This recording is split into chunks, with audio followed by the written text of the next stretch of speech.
Podnaslov predavanja je nežen dotik matematičnih modelov, ki se uporabljajo v statističnem strojnem prevajanju. Še večji podarek na nežen dotik. Smo rekli, nisem matematik. Vsebina, uvod, nekaj mi povedal o samem strojnem prevajanju, smo se zbrali z različnih vetrov, nekaj nas bom postavil v svet te paradigme. Zdaj smo pogledali, da mi lenuhi ne radi veliko časa izgubimo pri postavljanju takih sistemov in probamo narediti stvari čim bolj avtomatske. Zdaj smo pogledali korpusne pristope, kjer bomo poskušali nabrati dovolj gradiv in se naučiti na teh gradivih. Na primerih moče malo lepše povedal, kakšni so ti pristopi. No in en od pristopov je statistično strojno prevajanje, kjer uporabimo čisto osnove statistike, osnove verjetnosti pri postavitvi prevajalnih sistemov.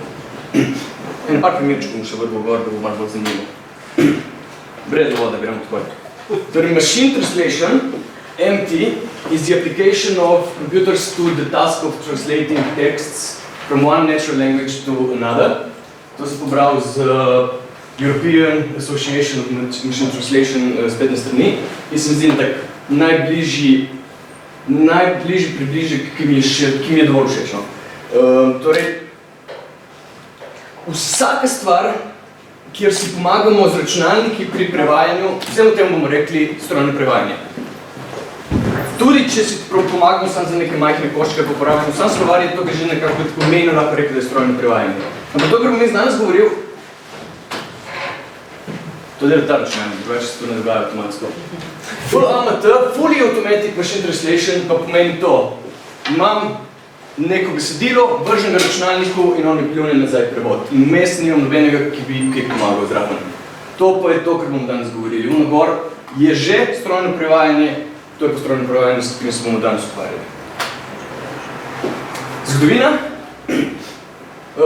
Na hitro si bomo pogledali začetek strojnega prevajanja, kako daleč to snega, je kar huda stvar. Prva leta, pa recimo 50 leta prejšnjega stoletja, ko se je to začelo malo bolj zares delati, 80-ta in začetki 90, ko smo dobili prve resne sisteme in potem v 2000 in do zdaj imamo pa sisteme, ki zame so že ful dobri. Se pa družim veliko z prevajalci, ki pravijo, da to se skupaj ni vredno nič. Nekje vmes je pa resnica, verjetno.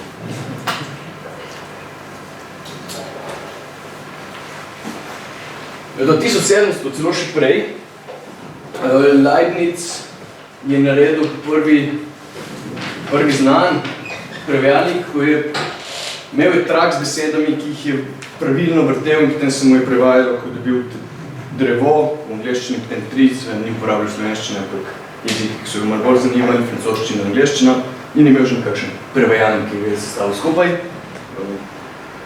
s koleščki in podobno. Pa to ne bomo še šteli za pravo strojno prevajanje, recimo, da stroji za nas so računalniki, tukaj naprej gremo, prej nas niti ne zanima preveč. Prvi začetki ne bi tam nekaj v 50-ih letih, ko so se Američani začeli resno bati Rusov, in ugotovili so, da Rusi razumejo angleško, medtem ko oni pa nič ne razumejo rusko. In so rekli, mi pa rabimo zdaj narediti neko stvar, ki mi bo znala to prevajati. Čim se neka stvar pojavi, ki bi jo rabili za vojno, za ubijati ljudi, to se da hitro dobiti velike denarje, da se za to rešiti. In tako je vojska prišla do IBM-ovih strokovnjakov, ki so jim dali, naredite nam prevajalnik. Dali so jim nek relativno majhen čas za to narediti. Prišli so do ene stvari ven, to je ta poznan George Solomon eksperiment, kjer so naredili eno stvarco, ki smo v tem pogledali, kako dobro je prevajala. Naredili so pa prevajalnik, ki ne bi znal prevajati iz angleščino v ruščino, pa bolj pomembno iz ruščino v angleščino, to jih je bolj zanimalo. In tukaj nekje so ugotovili, da pa tam nekje čez 20 let bomo pa znali itak že vse prevajati, ni nobenega problema. Potem so tukaj spet ugotovili, čez 20 let bomo znali vse prevajati, ni nobenega problema. Ko sem se začel ukvarjati z mojim magisterijem, smo rekli, čez 20 let bomo tudi nekaj takega naredili, pa danes... Jaz mislim, da spet smo tukaj nekaj, da čez 20 let bo pa res to že to pravo stvar. ne bom prevajal slovenščino, neki po Marku vem, da je. The good news according to Mark. The spirit is indeed willing, but the flesh is weak. To so dali sistemu, ki je vrgel v ruščino, vzel kar je v ruščini in vrgel nazaj in pa še nek tak ven, verjetno ste že slišali. The vodka is good, but the flesh is broken. V bistvu ful dober prevod, ne? Pa po drugi strani ne toliko dobro. Ok, zgodovina je šla skozi, zdaj pa pogledamo, kaj danes delamo, kaj znamo danes narediti. Gremo razdeliti strojno prevajanje. Od zdaj naprej bom pisal SP, ker je krajše. V angleščini imamo MT, Machine Translation. Strojno prevajanje lahko delimo, to je en od možnih delitev.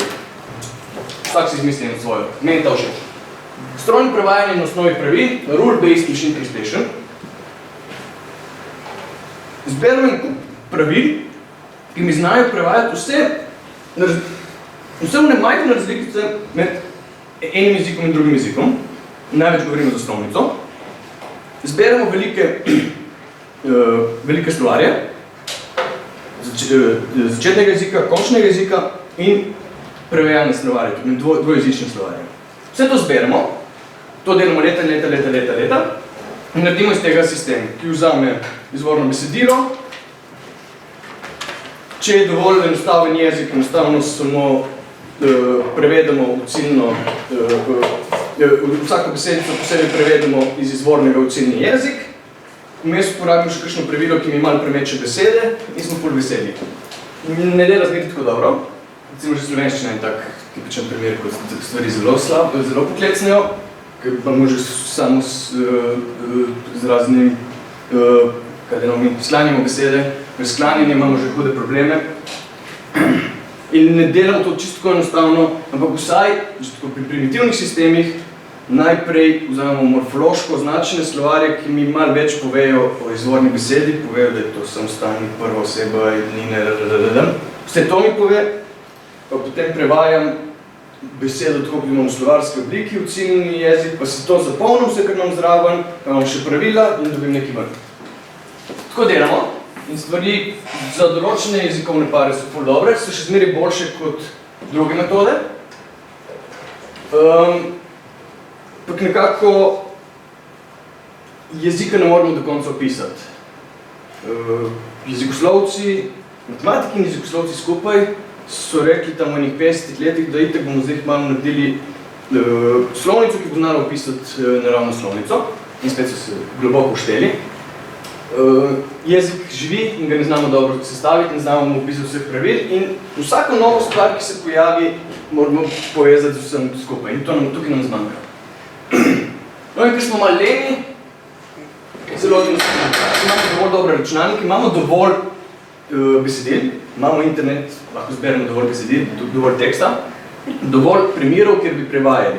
Prevajamo na osnovi manjših koščkov besedil, imamo izvor in cilj in se na tem probamo nekaj učiti. No in vsem tem prevajalnim sistemom bomo rekli pa prevajanje na osnovi korpusov. Kaj je korpus? Korpus je zbirka besedil, konec. Mi bomo, tukaj smo malo omejili, pa bomo rekli, vzamemo vse korpuse, kjer bomo imeli poravnana besedila, poravnana, če se le da kar povedati. Ker smo malo leni, ne bomo se ukvarjali s tem, da bi še skupaj sestavljali, ker bomo raje vrti tisto stran, ker imamo več problemov s tem. Ker imam izvorno poved, ciljno poved. Ne sem stavke, lepo poved. Lahko je tudi več stavkov v družini skupaj, tudi to bomo znali. In se bomo nekaj učili na tem. Osnovne paradigme, te paradigme so statistično strojno prevajanje, o tem bom največ povedal zdaj, pa strojno prevajanje na osnovi primerov, ker v bistvu tistega bomo malo pozneje bolj obdelal, s tem bom zdaj spustil. Vzamemo izvorni neko stvar recimo v slovenščini, pa v ruščini in zdaj bomo to prevajali in poskušam izvleči iz tega ven nek template, neko predlogo, ki bi, če pomečem, rečem tukaj, poljuben samostalnik mi tukaj lahko daš pa zraven mora biti pridevnik in to bomo spet prevajali v pridevnik pa samostalnik in bom spet postavil ene take primerčke in bom na ta način prevajal. Tako približno dela ta stvar. Hibridno strojno prevajanje pravi, če pri eni stvari nisi dovolj dobro, da še nekaj drugega potegni z druge stvari, pa boš mogoče malo boljši in se stavi poljubno stvar skupaj. In potem imamo razne primere, ker mešamo to, pa to, pa to, pa to, pa to skupaj in naredimo nekaj dobrega. Boljše, kot je bilo v osnovi. Pa, v bistvu to vsi zdaj ne veliko uporabljajo, sem nočel veliko povedati. Google, Microsoft, vsi uporabljajo nekaj takega. Niso več tipični predstavniki osnovnih paradigem, ampak malo mešajo stvar. Če znajo kaj boljšega narediti, vzamejo drugo stvar in se s tem nič ne sekirajo. Če je boljše, zakaj ne bi to uporabili. In zdaj trenutno, veliki zmagovalec vseh primerjav, vseh testov, je pa statistično strojno prevajanje na osnovi nevronskih mrež, Deep Neural Network Machine Translation, oziroma Neural Network Machine Translation, ali pa celo Neural Machine Translation. Google ga zdaj uporablja pri vseh svojih sistemih, torej zavrgli so statistično strojno prevajanje, zdaj uporabljajo to. Microsoft je še zmeraj ostal in tudi na vseh testih so na veliko zmagujejo. Ok, to bo. Pa je par slikic. Imam izvorno besedilo, rad bi prišel do ciljnega besedila. Imam poved, v povedi določim lahko več nivojev, ali sam določim, da je ta beseda je zame samostalnik, pridevnik, pa glagol, pa sem s tem pomagal pri prevajanju, sem rekel plitko razčlenjevanje, lahko bom šel pa v globoko razčlenjevanje, ker bom naredil celotno poved razbil na uno, če se spomnite še iz osnovne šolne misle, smo pisali pa razbijali besede na samostalniške fraze, pa smo to spet razdelili in naredili popolno razčlenitev povedi, in potem vsak kos posebej znamo prevajati, sestavljamo skupaj in dobimo prevod. To je ful dobro, no o tem ne bomo danes govorili. Mi bomo govorili o tem, metode, ki temeljijo na korpusih. Te metode pa delajo približno tako. Vzamemo nek poravnan korpus, se naučimo na tem korpusu in imamo postavljen sistem in potem znamo prevajati. In to delamo, če seveda, avtomatsko. Ko bomo to naredili, vzeli bomo eno od metod, ki so trenutno najbolj uveljavljene, to so statistično strojno prevajanje, bom povedal več, primeri ali pa nevronske mreže. Jaz sem vzel to.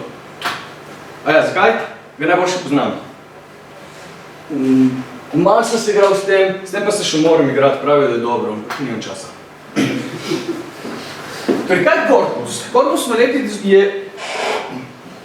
Zato, ker mi rabimo, je samo množica besedil, nič drugega. Lahko je več, lahko so to označene besedile še kaj zraven. Kar pa mi rabimo, je samo množica besedil, ki pa morajo biti dvojezične besedila in poravnana. In poravnana se nekaj po povedih. In stvar se izgleda tako. Zna kdo to? Meni prvi stavek točno vem, da polni Winston Smith bi mogel tudi malo. 1984 je to. Imamo v original, v angleščini, pa še slovenski prevod. Dobra knjiga za prebrati. Tisti, ki še niste. Enka je prevod enke, dvojka je prevod dvojke, trojka je trojka, štirka, štirka in petka, petka. Je lepo poravnano. Malo lepše se tako vidi, ne? In tega imam ful. Sama ta knjiga je premalo, ta knjiga ima, jaz sem v glavi 100,000 povedi. Ne, kaj govorim, 100,000 besed ima. 6,000 povedi približno ima ta knjiga. Tu imam 6,000 takih primerov, kjer se učim. Kaj pa se učim? Vidim, tukaj je eno stvarco, ki... še drugi. Pika se prevaja v piko, po nekaj sem se že naučil. Zelo verjetno, če bom imel dovolj primerov, bom ugotovil, da to je kar dobra stvar, ne? Malo moramo paziti, španščina ima že malo druga odločila, tam moramo že malo drugače. 13 četrtin, to je en primer. Če se mi bo to dovoljkrat pojavljalo, bom rekel, ja, to je res pravi prevod. Imamo naslednjega, ure, clocks, ful dobro. In, and, je, ok, znamo prevajati. Ne čisto. Bolj striking sem prevedel so bile. Ok, bile je itak huda stvar, v tem primeru je to dober prevod, ampak še rečemo boje skupaj. Samo zase bi mi pa zelo malo pomenil ta bile tukaj v zadnje. Pa tudi, če gremo nazaj, ta the clocks se v bistvu prevaja v ure in ne samo clocks. Torej, nekaj več se bom mogel naučiti. Ne bom prevajal samo besedo v besedo, ampak bom prevajal fraze v fraze v bistvu. Gremo še na par primerov pogledati. Kupil bom lepo obleko. To ni več na istem mestu beseda. To ne mora biti kar po vrsti, pa prevajati ta beseda se mi bo to, ta se mi bo to, ta mi bo to. Malo podobni jeziki težijo k temu, da imajo besede, ki se prevajajo skupaj. Ni pa nujno. Ja, lejte, ko so tukaj lepo povezane, ja, v tem primeru vse. Ampak tukaj pa že vidimo, da kar udarijo mimo. Tako je, ne moramo se na to zanašati. Pomaga, ne pa zmeraj.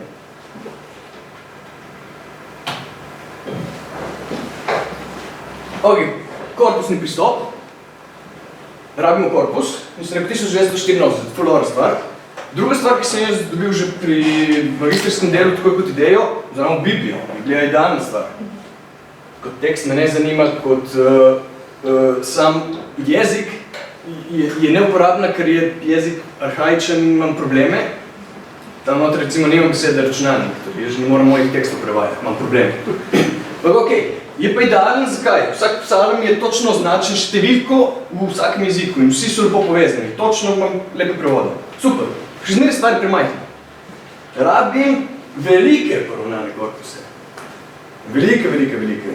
In ko zberete velike, so to še zmeraj premajhne. Še večje. Težko nadzorujemo, kaj se dogaja. Imam napako, kaj zdaj. Če uporabim pravila za prevajanje, točno vidim. Izvedel se je to pravilo in to pravilo vidim, da mi je to besedo prevedlo narobe. Super. Moram popraviti to besedo in se zmagal, ali pa vrglo mi je to besedo na konec. In to se pojavi pri 4 prevodih, pri tem mojem pa ne. Naredim samo novo pravilo, ki bo vedelo, da če imam ti 2 besedi skupaj, pa mi drugače prevajajo. In sem rešil ta problem in gremo do novega problema. Tukaj pa ne. Tukaj imam model, ki bi vržen en kup številk. In to je vse, kar vem od tega. To je težko nadzorujem, kaj se dogaja. Ampak še zmeraj stvar dela. Google to uporablja, dela. Lahko rečemo, da zato imamo majhen vložek. Jaz sam lahko naredim relativno dober prevajalnik, pa ni treba niti, da kaj polno poznam jezikoslovja, ni treba niti kaj polno, da poznam matematike, malo računalništva, zato da bom skupaj spackal te malo večje stvari in tukaj še skoraj lahko rečemo, ok, super. En je ful zanimivo področje, vse drugo je že bolj za lingviste in nas ne zanima več. Recimo, da gledamo skozi oči računalničarja, ne? Ok, temeljimo na verjetnosti, zmeraj nisem prišel do matematike, ene par formul bom vrgel gor, da boste bolj srečni. Temeljimo na velikih količinah primerov, bom napisal na par številk, pa številke so zelo nežno tukaj zdraven, ker so ful odvisne od tega, kakšno vrsto besedila imamo in koliko dobre prevode si želimo. Porabimo, matematika. Matematično lepe modele. In še vedno ne zavedamo se okolice, delujemo samo na eni povedi. Na eni povedi smo se učili, eno poved znamo prevajati, ne znamo se učiti iz okolice mojega besedila. Tega ne dela noben sistem zaenkrat. Je prehudo. Čisto računalniško ne znamo še, nimamo tako dobrih računalnikov toliko časa, da bi to lahko naredili boljše. To se povedal, da težko preverimo in če težko preverimo, potem težko tudi najdemo napako in jo težko odpravimo. Kdo to uporablja? Google Translate vsi uporabljam vsak dan, ampak to ni več statistično strojno prevajanje. Leto in pol nazaj je bilo, zdaj so zamenjali engine, zdaj uporabljajo Deep Neural Networks. To so povedali na konferenci in velja za večino jezikov, nekatere jezike ne. Pa to malo težko dobimo od njih kakšne pametne podatke. Microsoft Bing Translator na začetku je bil čisti SNT, potem so pa dodali zraven še en engine za pravila, kjer poskušajo še malo dodajati zraven jezikovna pravila in pravijo, da je ful boljša stvar. To je še nekakšna mešanca.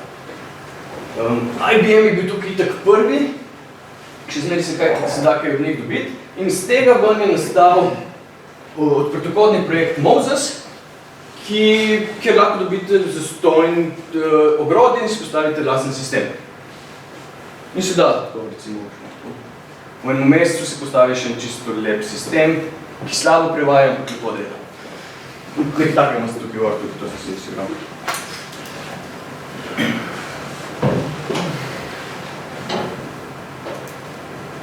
Ne rabimo samo dvojezičnega korpusa, rabimo tudi enojezični korpus. In do tega bomo prišli, zakaj ga rabimo.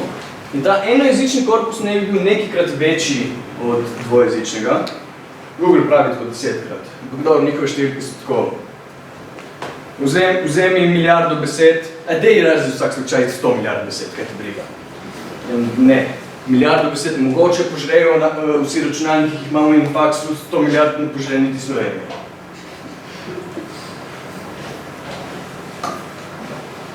Torej, naredili bomo prevajalni model, naredili bomo še model jezika, bom povedal, kaj to pomeni, in jih združili skupaj in dobili prave stvari.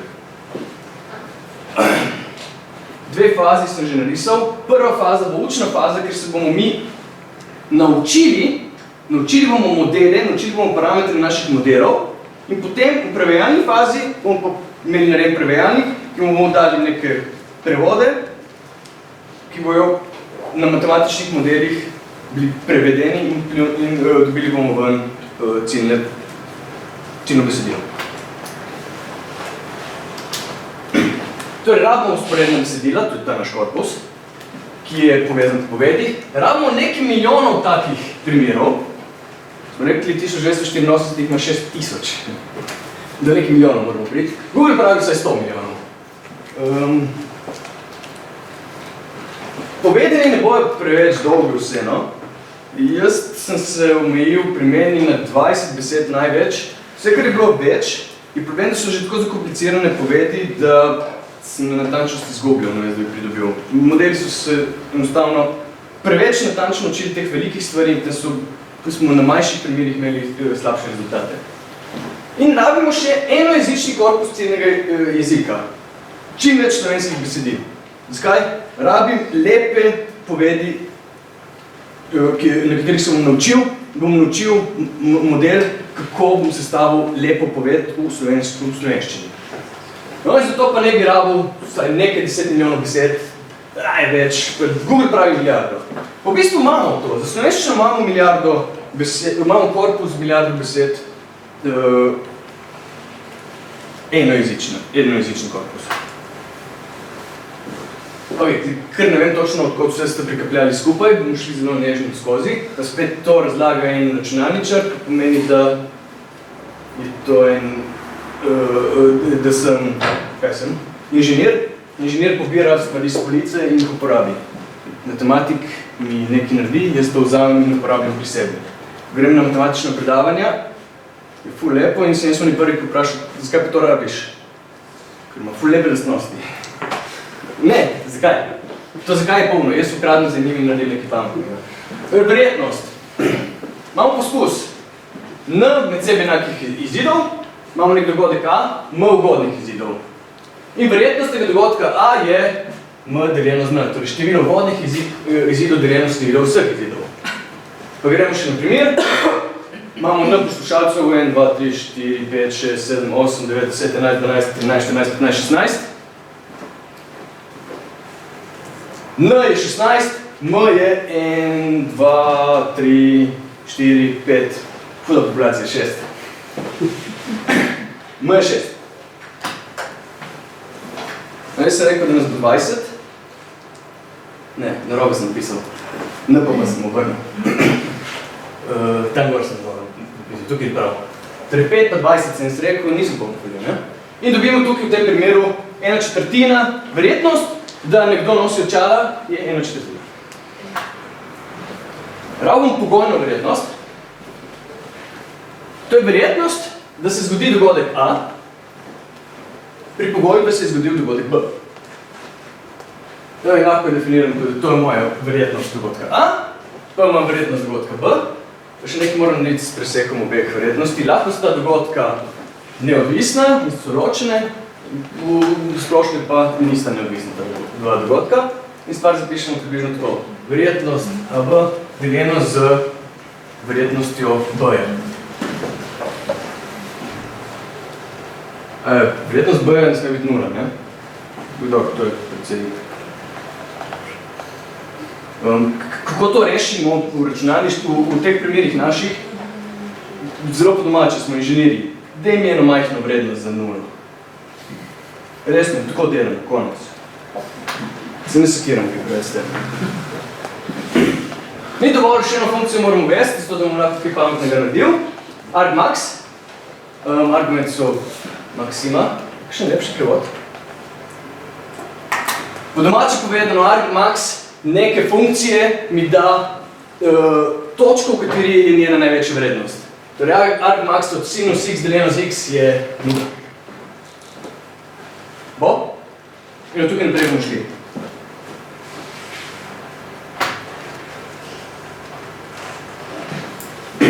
Kaj bomo z njimi delali? Imamo prevedeno poved. Imamo izvorno poved f in imamo neko ciljno poved. Kar bi jaz želel je, da naredim model, ki mi bo za poljubno poved, ki jo imam prevedeno, mi bo poiskal največjo verjetnost, da obstaja dogodek, da imam prevod E pri pogoju, da imam E, ki je moja ciljna poved, ki bom prevajal, če je bila F izvorna. In iščem maksimalno verjetnost za to. Ko najdem maksimalno verjetnost, si spravim tisti E. Ker ta E mi pomeni, to je moj prevod F-ja. To želim. In ko to naredim, Bayesov teorem pravi, da verjetnost P od EF je enaka, argmax se damo proč, je enaka verjetnost F-ja pri pogoju E krat P od E pa deljeno z P od F. P od F me ne zanima, je zame konstanta, ker itek moram videti, za vsak prevod mi to velja. Torej lahko brišem ven. In to. Torej, kaj bom naredil? Rabim algoritem, ki bo med vsemi tistimi mojimi prevodi poiskal najbolj verjeten prevod za vsako stvar, ki jo prevajam. Pazite, za vsako stvar, ki jo prevajam.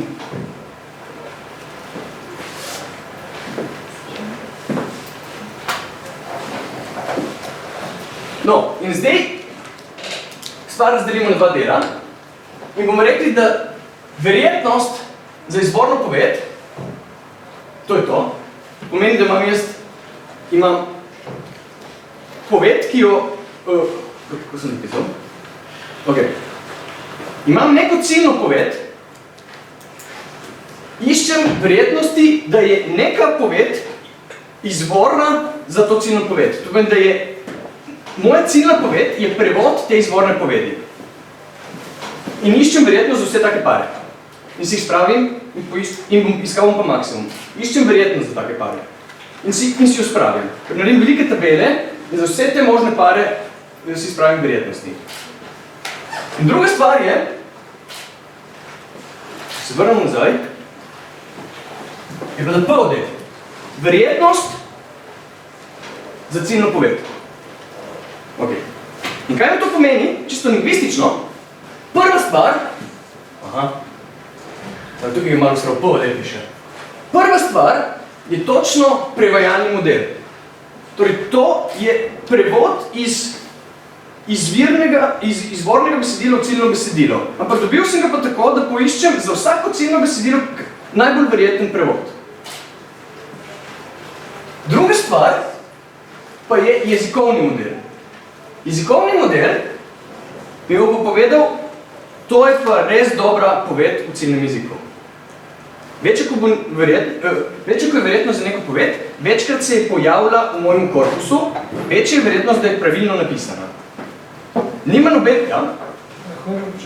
Kaj bo potem pri prvi verjetnosti se uporablja tisti dvojezični korpus, pri drugi pa... Točno to, do tega. Točno to.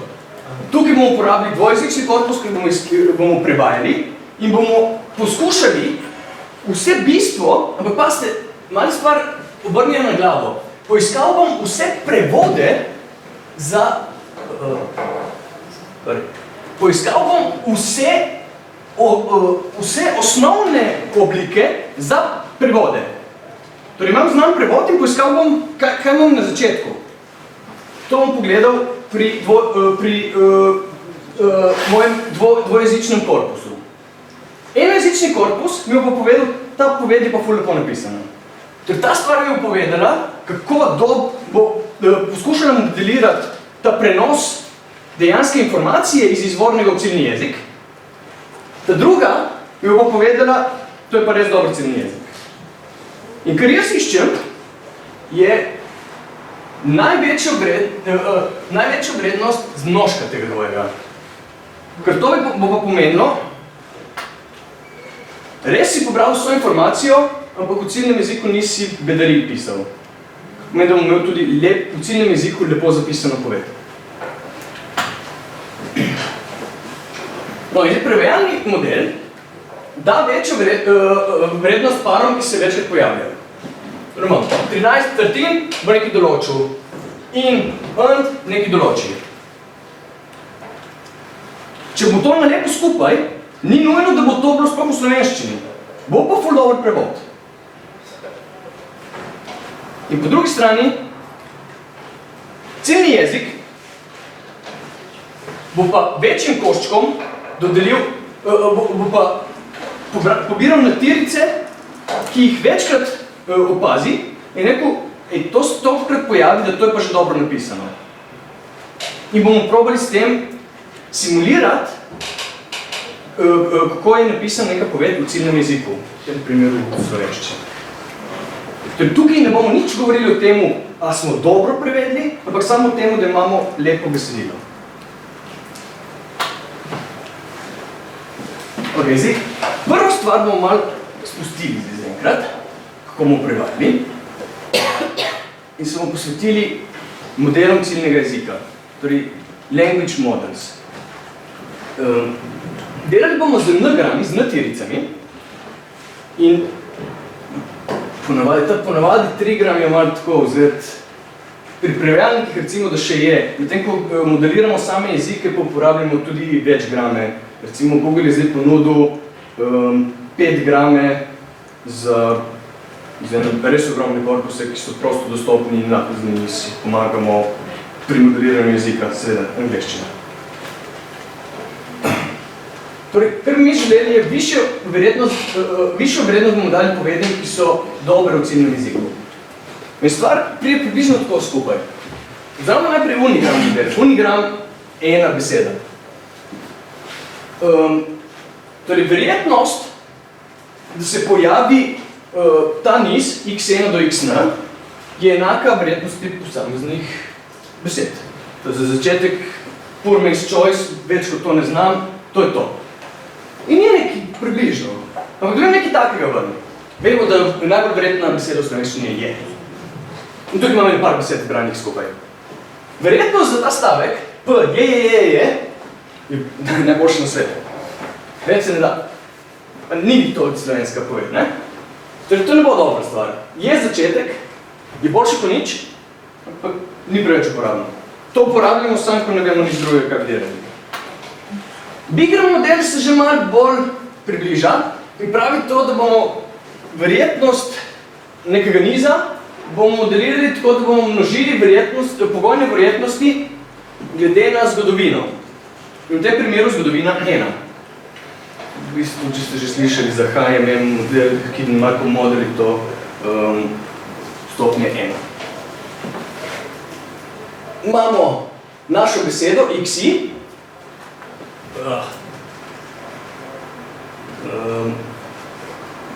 Dajmo en primerček, najlepši vidi. Je šel, bomo dobili tako, da bomo zmnožili verjetnost, da bomo poiskali, kolikokrat se pojavi, je pri pogoju, šel pri pogoju, da je odspredaj je. Čisto prešteli bomo v našem korpusu. In vse to bomo zmnožili skupaj in bomo dobili to našo verjetnost. To je zdaj za bigram model. Tukaj vidimo, da malo bomo imeli probleme. Poglejmo zdaj za malo večje korpuse. Ukradil sem stvar, nisem šel samo preverjati. Imamo bigrame the first, the same, the following, the word.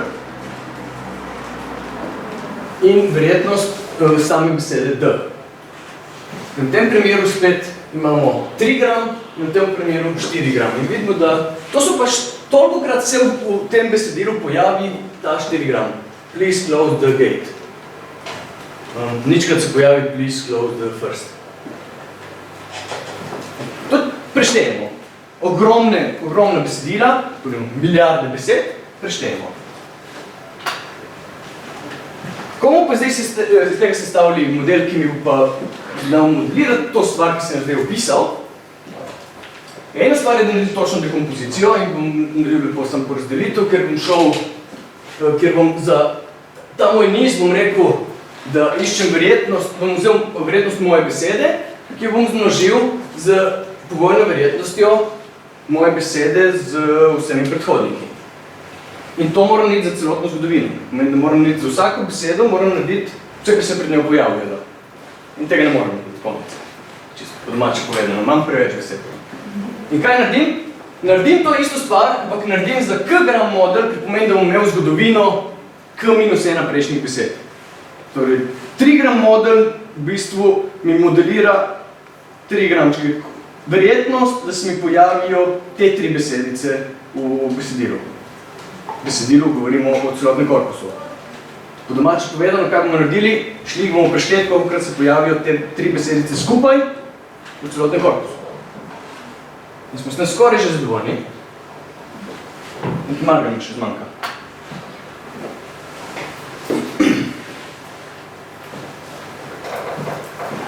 Smo rekli, smo skoraj zadovoljni.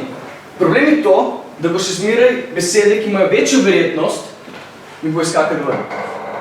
Zato, kar naredimo je, da otežimo to našo vrednost, otežimo še s tem, da še delimo jo z verjetnostjo pojavitve v samem korpusu. Oziroma, v tem primeru delamo kar s številom pojavitev, ker delamo vse na istem korpusu.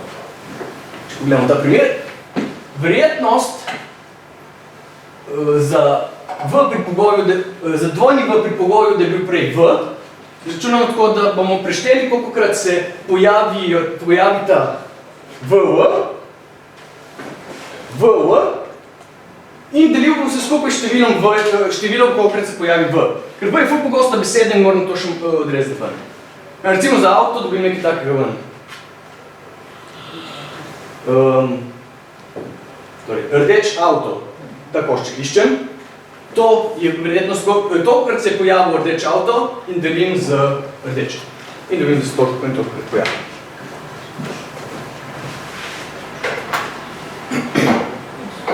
To je ful lepa stvar.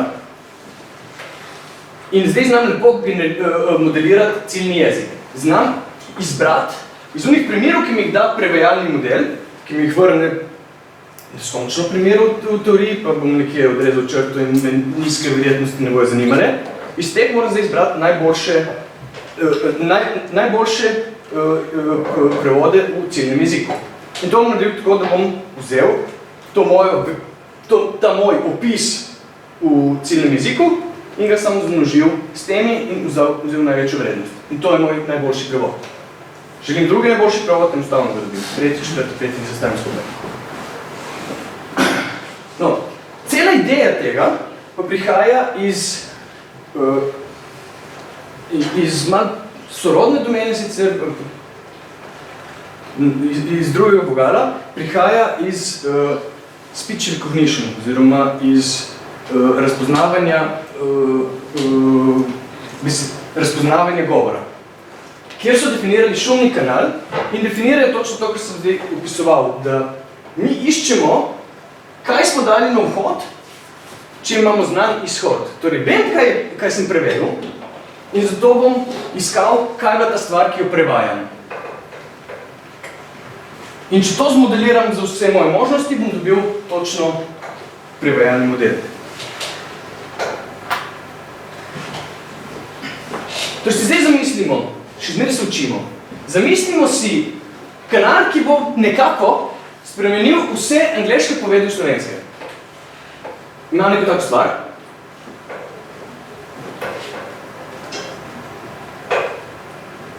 In te stvari lahko rečem, imam prevajalnik. In želim ga zmodelirati s tem, kar sem zdaj opisal. E bo neka naša namišljena, ki jo moram še narediti, to se moram naučiti. S je stvar, ki bom prevajal, in E bo ta stvar, ki bom dobil ven.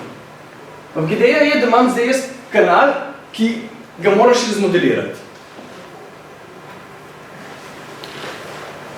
No in modeliram ga tako, kot sem ga zdaj opisal, da iščem maksimum argmax od zmnožka verjetnostnega prevajalnega modela in jezikovnega modela. Prvi mi opisuje adequacy, torej to je natančnost prevoda, ki pravi, da bomo dali dobrim prevodom, ki poberejo bistvo, ne bi dali boljše rezultate, drugi bo pa opisoval fluency, kakovost prevoda, ki bo opisoval, kako dobri so v ciljnem jeziku.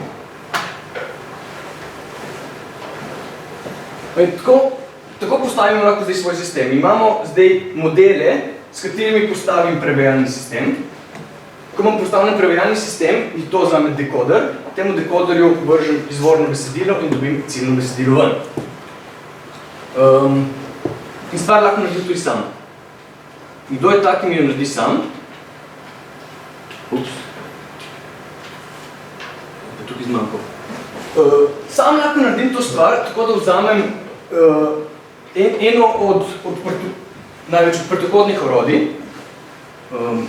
Jaz sem moje stvari naredil na Mosesu, kjer vzamem orodje, vzamem korpuse lahko zberem, lahko jih poberem na internetu, pripravim in se naučijo. Okay. In to lepo dela za nekatere izbrane jezike. Recimo, če ste kdaj uporabljali Google Translate, angleščina, nemščina, ful dobro dela v obeh smereh. Ko pridemo do kakšnih čudnih jezikov, recimo slovenščina je tak čudni jezik, imamo velike probleme. In kaj so ti problemi? Eno problemo je sklanjanje. Zakaj? Vete, kaj vse mi imamo za to, da prevedeš v eno besedo v angleščini. In to bi znali narediti. Kako znamo to simulirati? Če imamo dovolj besedil, bomo imeli dovolj primerov in bomo to znali prevajati. Ja, recimo, da jih imamo z angleščino, dovolj. To pomeni za slovenščino jih bomo zdaj rabili 6-krat več. Ni 6-krat več, ampak je verjetno še kakšen drugi faktor zraven, ker se moramo naučiti, moramo vse te primere imeti nekaj zapisane. In sami iz primerov se lahko naučimo. To je en primer, en problem.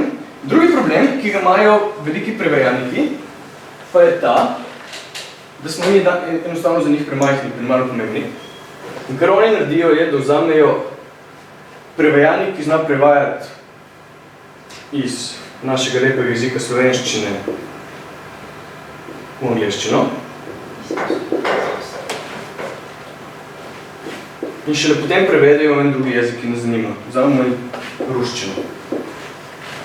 Torej, Google ne zna prevajati iz slovenščine v ruščino, ampak prevede vse v angleščino in iz angleščine v ruščino.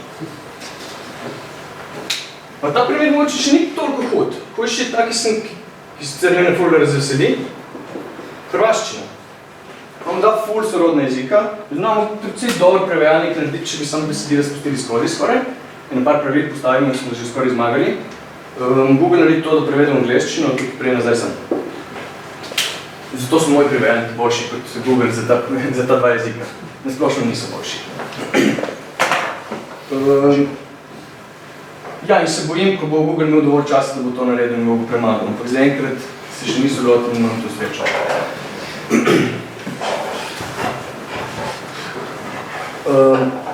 Še par primerov, kaj je dobro, kaj je slabo. Za učiteljice,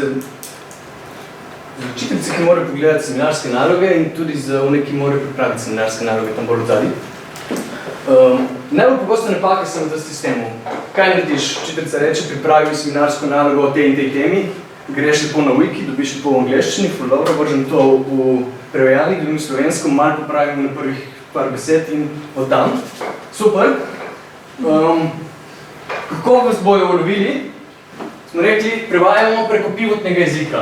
Torej, boste imeli v besedilu, boste imeli na poljubnih, na brezvednih mestih, boste imeli angleške besede. ta je huda. Ko prevajaš sam, tega ne boš naredil nikdar. Tukaj te bojo ulovili. Druga stvar, ki te bojo ulovili, ujemanje bližnjih besed v polslovnem številu, dobro, v samostalniških frazah največ. En tak najbolj tipičen primer, kako in za ene in za druge, ko se ulovimo. Today I bought a nice red car and I will go for a ride later this afternoon. To sem dal včeraj prevajati v Google, to zna narediti.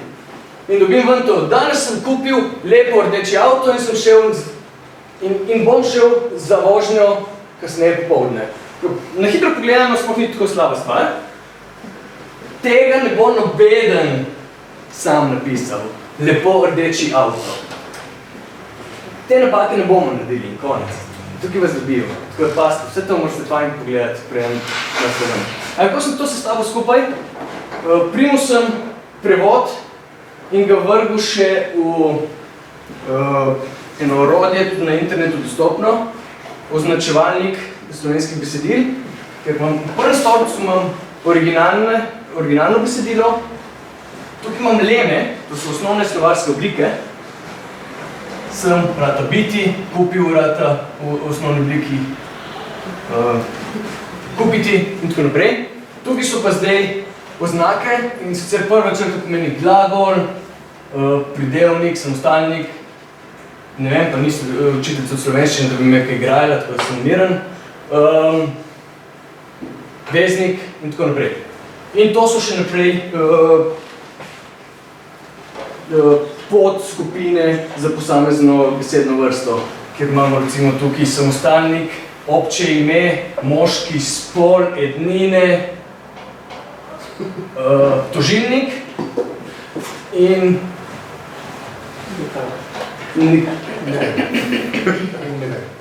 ne vem. No in ta stvar bi v splošnem se mogla ujemati s tem, se mora ujemati v teh dveh, v teh treh kategorijah se ujema, ful dobro, in ja, res je, to se lepo ujema. Tukaj stvar je pa itak udaril totalno mimo, že tudi moj označevalnik, ki je to rekel, da to je prislov, v bistvu je v tem primeru, tako kot se res uprav, bi mogel biti pridevnik še zmeraj in bi se spet mogel lepo ujemati v teh treh kategorijah. Zakaj pa je ta udaril mimo, označevalnik? Ker je nekako predvideval, da to, kar sem moj svrbil notri, da je nekaj, ki je napisano v slovenščini. In če je nekaj narobe napisano, tudi ono leti na veliko stran. Če bi mu popravil, potem pa bi za to stvar rekel, da to je pa tudi pridevnik in da se ujema v teh treh kategorijah. Zakaj? Ker bi na zelo podoben način, kot jaz prevajam, se tudi on pogledal, da ta avto ima pred sabo ti dve in največkrat se zgodi, da se ujemajo v teh in bi izbral to obliko. In točno to je to. In točno tako lahko te nekoga ujamemo. In da grem pogledati in vidim, aha, se mi ne ujema. Lahko ročno, ali pa tudi neročno, pravim nekaj takega. Ok, hvala.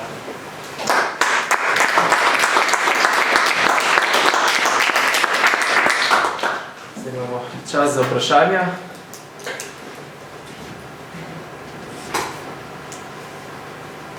Vi ste naredili slovensko-hrvaške? Ja, malo smo se poigrali slovensko-hrvaški, ne? Tisti slovensko-hrvaški ni bil narejen na statističnih metodah, ampak smo naredili eno umestno stvar, naredili smo rule-based prevajalnik, ampak tako, ker smo spet leni, da smo pravila avtomatsko naučili, pa poskušali naučiti, pa ker smo dobili eno umestna faza, ki sem potem jo izdelal spet, ker sem len, dal manj študentom, da popravljajo in smo dobili potem eno stvar, ki je približno dobra. Smo tudi izgenerirali slovarje avtomatsko, iz korpusov, dvojezične in enojezične, tudi morfologijo pobrali avtomatsko ven, s pomočjo označevalnika, ki smo bili označeno in se tam naučili, in s pomočjo in postavili pravila, nekatera ročno, nekatera avtomatsko. In če vas slučajno zanima, tukaj gor je, on ga zdaj kazal, ker vem, da bom narobe prevajal. Pejte si sami pogledal. Ctrl, T, tako, J, T, U, P, R, S, tako lepa stvarca za te stvari. Guat pa ne...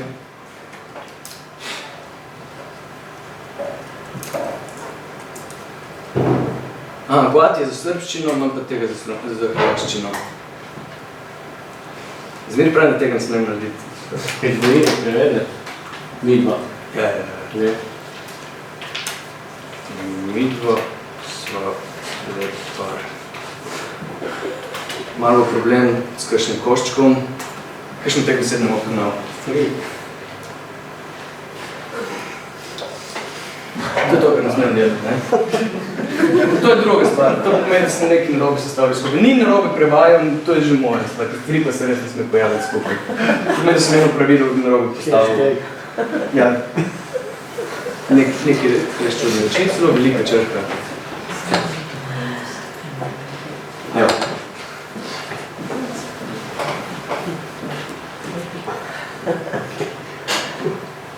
Nekaj dobimo van, ni idealno, je Skusim prevesti to povedo zgoraj, sistem prevaja na slovenskem in hrvaškem jeziku. Ta bi mogel biti okej, ker tega sem pa pazil, ker sem vedel, da pa S bomo dali v majhno. Jaz učim programiranje, ker pomeni, da bi to moglo biti lepo narejeno, pa je Kovačeva kobila. Prevaja ne poznam. Če je zvezdico označeno, pomeni, te besede ne poznam.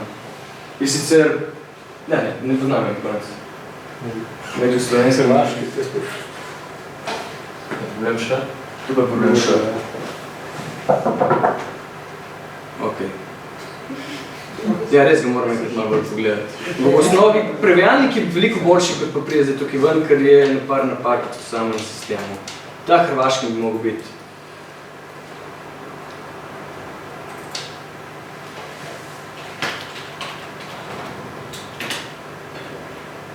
Ta nima švedo. Sem tega pa ne bo znal prevesti, ker ne bo poznal te besede. Ni, ker bomo v italijanski vred. Ja, zgleda lepo. Ja, to je. Igrajte se, pišite mi kaj, če boste našli kakšne hude napake, lahko se še kaj skupaj igramo. Je gornik zato, da se igramo, nič več kot igramo. Pa vsaj 5-6 let ni noben tega tikal. Bi se znalo, bi lahko naredili kaj novo. Kraj fakir. A bi se morda dalo to uporabiti za prevajanje med umetnimi jeziki, programskimi, recimo? V programski jeziki se da prevajati v nulo, ne rabimo tega in brez veze. Prevedemo in to znamo delati. Imamo slovnice natančno določene in znamo to narediti, tako da tukaj nima pravega smisla. Zato smo jih dobili, da se rešimo teh problemov. Zato smo jih mogli narediti. To je načeloma, ja, tam. Obstaja to? Obstaja to? Cross-compilerji, jo. Jo, je tudi. Do prevajam izjave od C in podobne stvari znam. Dokaj napidem seveda do knjižnic, ki jih moram napisati. Ja, ne se pa zgubujte vse. Ja, s tem smo vse igrali. To je lepa stvar, celo. Jo znam, ni natančno določena, nezanimivo. Tam pri prevodih srbščine, potem seveda še problem kodiranja, latinica, cirilica. Ne, srbščina je lep jezik, ker pozna in latinico, in cirilico, in sistem ne sekira kaj preveč. Ker pomeni, da če bom nekaj prevedel... Ja, pa če bom jaz prevedel v latinico, je to za Srbe čisto okej. Če prevajam makedonščino, imam probleme. Makedonci poznajo samo cirilico. Tam je že treba paditi. Samo tisto je samo font. Ja, v srbščini, ne v ruščini ali kaj še. Ruščina ima še nekaj svojih črk, ki jih moraš nekako drugače opisati. Ja, še nekaj črk. To ja, ampak recimo srbščina, makedonščina, pa slovenščina bi samo font zamenili. Ne, makedonščina ima svoje črke tudi. Ama. Kje K z gor, ne znam niti napisati. Je malo posebno, ampak to je par črk. Če jim pustimo v latinici, pa se bo nekdo drugi s tem zvrkal, znamo tudi to narediti. Kaj pa japonščina, znaki? Japonščina znaki še niso tak problem. Večji problem je, da japonščina je strgan jezik že po temu, ker ne pozna slovnice. Japonščina vrže eno, niti ni beseda, je templet za besedo in odvisno od tega, kaj je v njeni okolici, se spreminja njen pomen in spreminja se njena vloga v stavku. Čisto odtrgano. Je za prevajanje huda stvar. Ampak to ima Google tudi težave z japonščino, ali ne? Ja, isto. Udari mimo, ni podobna stvar, moramo nekaj čisto drugega narediti. Kitajščina je že okej. pa se isto piše, isto zgleda za nas. Uporabljamo skoraj iste pisme, ki uporabljamo.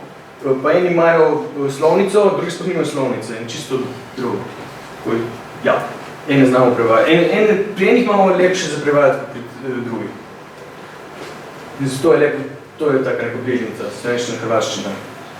Ok, en sklon več imajo oni kot mi, pa oni še za njih nepomemben. Za slovenska narečja najbolj obstaja kak prevernik, prekmoščina. Prekmoščina ne, se je pa en igral z rezijanščino. To da je naredil eno stvarco, to sem videl. Drugo pa nisem še videl. Prekmoščina bi znala bi že manjša od stvar. Kaki prvič. Manjša populacija, ne. Mogoče še eno tako praktično vprašanje. Zdaj, recimo, da potuješ nekam na Kitajsko, pa nekam, kjer veliko ljudi ne govori angleščine, ne. Ja. Bi bilo zelo uporabno, če bi imel neko možnost prevajanja na licu mesta, da imaš recimo neko tablico ali pa iPhone, nek aparat, ki ti prevede, kar nekdo reče, se avtomatsko prevede v drugi jezik. Kako daleč smo do tega in to 20 let, 100 let, ker take stvari bi lahko bile res uporabne. Vidiš nekam, če me govori angleško, si izgubljen, kako bi ti... Če ne bi rabili znati tujih jezikov. Ne, če bi prevajanje bilo tako sofisticirano. Tukaj imamo dva problema, ki si jih zdaj vrlo naenkrat. Seveda tudi razpoznavanje govora. Imamo razpoznavanje govora, ki na takih problemih klecne totalno.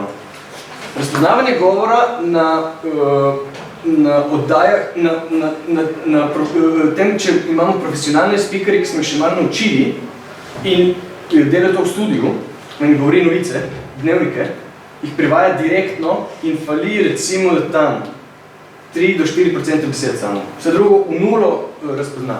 Ampak imamo profesionalne speakerje in profesionalno opremo. Imamo to isti engine, iste speakerje in jih damo na ulico, pade to na enih 70%. Na 30% napak dobimo zraven. Če zdaj profesionalnega speakerja zamenjamo še z enim z ulice, pa imam profesionalni sistem, še zmeraj samo sem nekje na ulici, padem na pod 50% speech recognition. In smo že mrzli. To je problem. Daj mi lepe pogoje in bomo lepo znali prevajati. Druga stvar, sam prevajalnik, zato da razumem, kaj mi govorijo, če vzamem nek poljubno stvar na internetu in jo vržem skozi Google, bom razumel v bistvu. Torej, smo dovolj dobri za to, znamo dovolj dobro prevajati. Povezati skupaj... Večja težava je v bistvu razpoznavanje govora. Ja. Ampak zelo pogosto ti je dovolj to, da vzameš tablico, slikaš nek napis in ti ta napis pove. Zelo pogosto ti to že reši. To pa dela, to pa imaš en kup aplikacij, ki to znajo delati. In so dobri. V bistvu grem na Google prevede in ti pokaže na stilu, ne. Razpoznavanje slike, v bistvu. Sliko razpozna, dobivam besedilo, to lahko za znake, ki so bili avtomatsko narisani, smo 100%, zelo majhna možnosti, da bomo imeli napake. Spet, optical character recognition za nekaj, kar je bilo sprintano na tiskalnik, je 99 pa nekaj procentov natančen, zato če mi to napišemo na roko, ne verjamem, da gremo kaj polno čez 60%, 70%, pisano, tiskano malo več, in smo imamo spet ta problem. Ampak tabla je ponovadi lepo narejena. Seveda moraš malo paziti, kako jo slikaš, pa tudi tukaj ti pomagajo, da ti ne pustijo slikati krive, ali pa tudi znajo to poravnati. Poravnati matematiki, malo zavrtira sliko in to pa že znamo delati. To znamo dobro narediti. To pride res lepo. Jaz lahko slikam, s tablico lahko na krivo slikam in bom dobil lepo sliko. To znamo narediti lepo. Te rotacije in prestacije znamo dobro gledati. Drugo pa, drugo kaj uporabnega je skoraj ne bilo. So pa naredili, koliko časa nazaj, 7 let nazaj je bil nek problem v Haitiju, ki pol toliko umrla. No, takrat je Microsoft v enih 3-4 dneh so naredili prevajalnik za njihov jezik, ker so prišli tam vsi pomagati in nobenega razumel. In so jim naredili prevajalnik, ki ni bil dober, ampak je bil toliko dober, da so rešili ljudi. Torej, je bil uporabljen. To so ga naredili resno, čez vikend so ga naredili. Sem poslušal predavanje, v petek so jim ta veliki šefi rekli, mi bi radi pomagali, naredite, mora biti do ponedeljka. In treh dneh so naredili. So bili vrhunski in on je rekel, da je bilo dobro, zdaj nisem jih jaz poslušal. In stvar Torej se mora zgoditi ena naravna katastrofa, da dobimo ta voice recognition. Aktivacija velika. Ne, to je bilo brez voice. Ja. So pisali. Ampak vseeno, kar je napisal, je ono lepo povedali in obratno, ko oni prišli so nekaj skupaj sestavljali in je delalo. Noben pa ni znal tega jezika. Prostovoljci so še tam, ne? Lahko vprašam, koliko za strojno prevajanje uporablja pri prevajanju literature? Vse velike prevajalske hiše uporabljajo strojno prevajanje. Slovenske manj, ampak kar sem bil jaz na konferencah, čisto vsi uporabljajo. Potem pa oni pravijo v drugem modelu post-processing job, tam pa je zdaj odvisno, koliko se pri temu, koliko časa za to rabijo. Za literaturo bi jaz rekel zelo malo, ker se ne upajo. Tudi če bi bilo dobro, se ne upajo tega narediti, ker lahko imamo tudi dober prevod, pa bojo vsi rekli, to ni dobro, ker je bilo strani prevedeno. Tako da ne verjamem, da se skrni veliko uporablja, razen kakšen poskus. Jaz bi čisto tako rekel, za literaturo. Za druge stvari, za redno delo, pa čisto vsi uporabljajo. Ker se neko strojno prevajanje, ni samo to prevajanje, da mi avtomatsko zgenerira ven, ampak čisto vsak prevajalec ima pri sebi, vsaj translation memory, ki ni neumen, ni samo ti si enkrat prevedel ta stavek, ti ga ponudim istega, ampak mi ponudi to, da mi zna zamenjati besede notri, da mi zna sklanjati besede in podobne stvari. Vse to mi že naredi. Torej, pol prevajalnika imajo že zraven. Delajo, kar polno si pomagajo. Uniki so pametni, uniki pa niso pametni. Moj še napačen izraz. Vsi na veliko pomagajo. Celo prevajanje poezije in pa pol še težje. Tam pa so še dodatne kategorije. Tukaj bom pomogel biti kar malo tiho, da me ne bo kdo kaj udaril, ampak načeloma se tam imam kratke povedi, ki nič ne pomenijo same zase.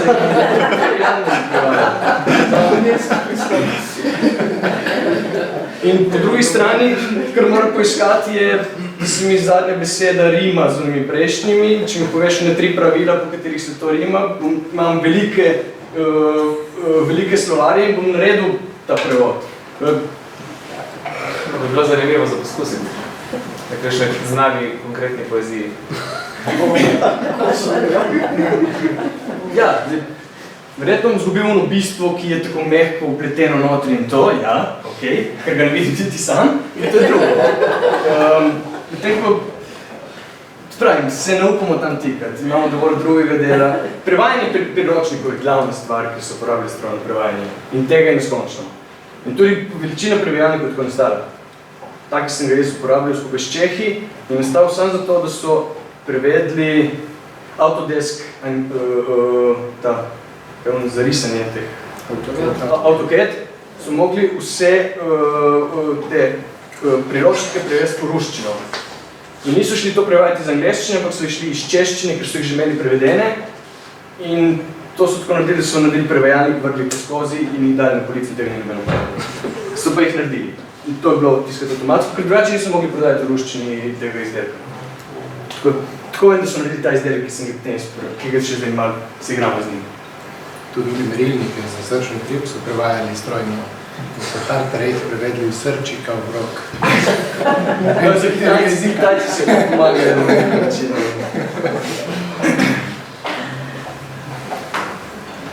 Ta veščina, ki ima še toliko naglasov, ista beseda, različno naglašena, različno pove.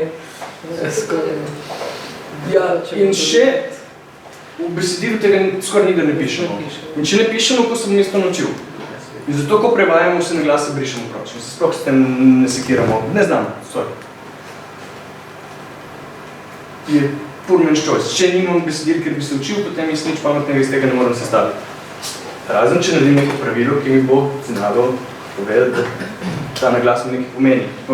Ponovadi naglas je vezan na točno ta primer in nima nobenega pravila, ki bi rekel, zmeri, ko imam krativec, se bo pa nekaj zgodilo. Ne, nekaj se ne zgodi.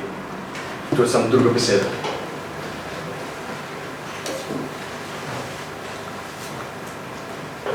Še enkrat, hvala lepa.